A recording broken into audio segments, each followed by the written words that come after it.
Arithmetic progression आज की कहानी का टॉपिक। बात है सन 1780 के दशक की।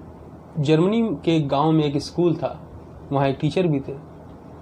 उस दिन उनका कुछ पढ़ाने का मन नहीं था। तो जैसा कि आप जानते हैं, जब भी टीचर का पढ़ाने का मन नहीं होता है वो क्या करता है, कभी वो अपने जीवन की कोई कहानी सुनाता है। ये तो आपने अक्सर देखा होगा अपनी क्लासेस में, जब टीचर अपने बायोग्राफी सुनाने लगे इसका मतलब उसका टीचर का पढ़ाने का मन नहीं है।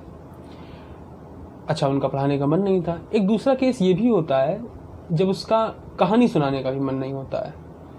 शायद उसकी प्रिंसिपल से बहस हुई हो या कोऑर्डिनेटर ने कुछ उल्टा सीधा कहा हो, तो उसका पढ़ाने का मन नहीं है। तो वो एक दूसरा तरीका अपनाता है। वो क्लास में आता है और आपको एक क्वेश्चन दे देता है, एक या कुछ क्वेश्चन दे देता है सॉल्व करने के लिए। तो उस दिन उन टीचर का मन कुछ ऐसा ही था, थोड़ा सा खिन्न था और उनका पढ़ाने का मन नहीं था और बात करने का भी मन नहीं था। तो वो क्लास में आए और उन्होंने एक क्वेश्चन दिया बच्चों को सॉल्व करने के लिए। क्वेश्चन बड़ा ही बेकार सा था, उसमें कुछ दिमाग नहीं लगाना था, सिर्फ मेहनत करनी थी, क्योंकि उनका पर्पस भी यही था कि टाइम कटे, किसी तरह से पीरियड ख़त्म हो और वो चलते बने यहाँ से। तो उन्होंने क्वेश्चन ये दिया बच्चों को कि 1 + 2 + 3 + 5 + 4 + 5 एंड सो ऑन टिल 100, यानी 1 से लेकर के 100 तक की संख्याओं का सम कीजिए, ऐड करिए। अब ये क्वेश्चन जो लोग अरिथमेटिक प्रोग्रेशन पढ़े हैं उनको तो पता है कि इसका सिंपल सा फॉर्मूला होता है n × n + 1/2। लेकिन चूंकि मैं आपको अरिथमेटिक प्रोग्रेशन की कहानी सुना रहा हूँ तो आपको पता होगा कि ये फॉर्मूला उस समय तक नहीं है। तो ये फॉर्मूला नहीं है तो ये काफ़ी ग्रूसम टास्क हो जाता है, काफ़ी हेक्टिक हो जाता है, क्योंकि आपको 1 से लेकर 100 तक की संख्याओं को जोड़ना है। अच्छा, तो उनके लिए तो फ़ायदेमंद था टीचर के लिए, क्योंकि बच्चे बजे रहेंगे और उनका पीरियड ख़त्म हो जाएगा। लेकिन उनको एक अचंभा हुआ कि जब 1 या 2 मिनट बाद एक बच्चे ने उसका आंसर बता दिया।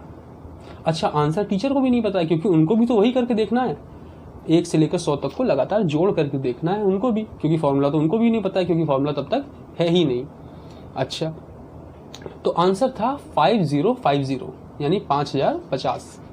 ये आंसर बच्चे ने दिया। अब उन्होंने सोचा, अरे यार इनमें तो गड़बड़ हो गया, तो कहीं तो तुक्का मार रहा होगा, पूछे इधर आओ दिखाओ कैसे किया तुमने। और उसने किया तो टीचर वॉज टोटली शॉक्ड। अब वो कैसे किया, क्या तरीका था, उसके लिए हम लोग बोर्ड पे चले। बोर्ड पे चलते हैं और मैं आपको दिखाता हूँ उन्होंने कैसे किया। 1 + 2 + 3 + so on till 100, ये क्वेश्चन था। अब उनसे कहा गया कि इसको भी ऐड करो, तो उन्होंने फटाक से आंसर क्या दिया, 5050, which was a shock for the teacher.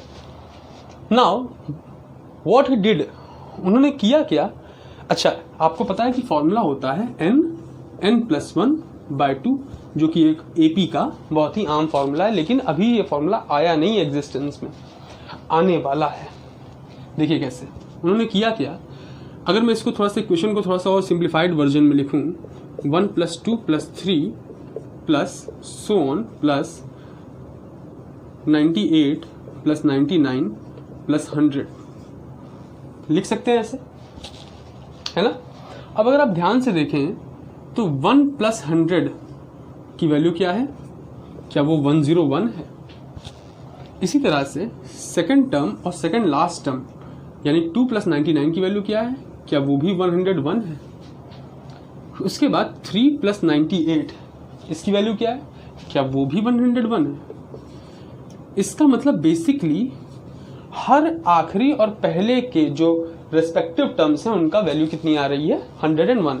And since we are talking about 100 terms और पेयर में हम लोग ले रहे हैं, तो कितने पेयर होंगे, अगर 100 टर्म्स हैं और पेयर की बात करें तो कितने पेयर होंगे, 50 पेयर्स होंगे, 50 पेयर्स होंगे। और हर पेयर का सम कितना है, 101, and that observation gives us the answer which is 5050। कमाल का ऑब्जर्वेशन था। Now the man who made this deduction was none other than mister Gauss. Gauss कौन, वही गॉस जिनका इस्तेमाल आप क्लास 12th में इनकी थ्योरम का इस्तेमाल करेंगे मैग्नेटिक फ्लक्स निकालने के लिए। वही गॉस जिनके प्लेन में आप कॉम्प्लेक्स नंबर को रिप्रेजेंट करते हैं। जिस प्लेन को ऑर्गन प्लेन कहते हैं उसी को गॉसियन प्लेन भी कहते हैं। वही गॉस जो कि आगे चल करके दुनिया के बेस्ट मैथमेटिशियन में नंबर 3 पर आएंगे।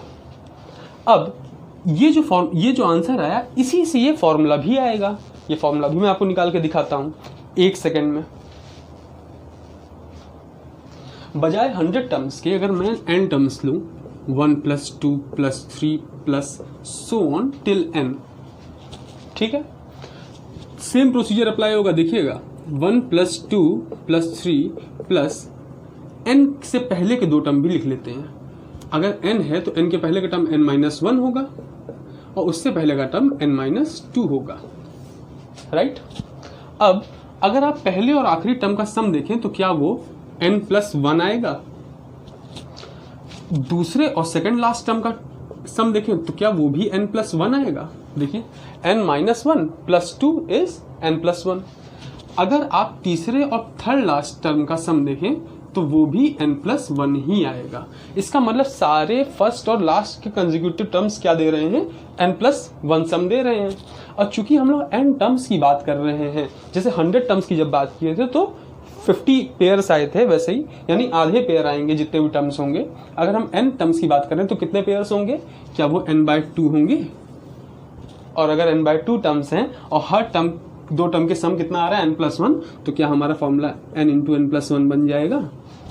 ये फॉर्मूला हमें देता है अरिथमेटिक प्रोग्रेशन की शुरुआत, which we also known as AP। अब ये AP 1780 के दशक में गॉस ने इन्वेंट नहीं की, वो उन्होंने री इन्वेंट की।